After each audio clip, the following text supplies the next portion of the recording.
Znám křišťálovou studánku, kde nejhlubší je les.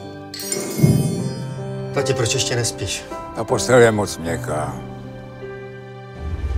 Bývalý učitel Ota hledá svou ztracenou lásku. Zdá se, že už ho nic dobrého nečeká. Tatínku, nechcete na to lžíci?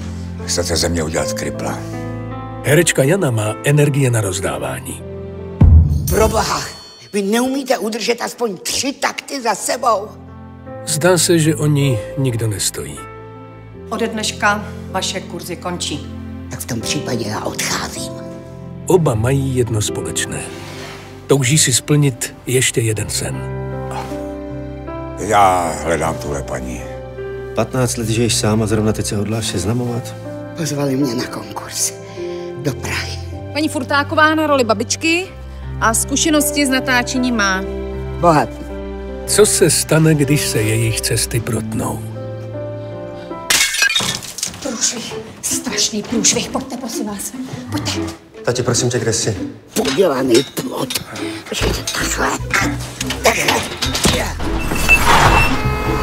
40 let učím děti, aby dodržovali pravidla. Nejvyšší čas s tím přestat.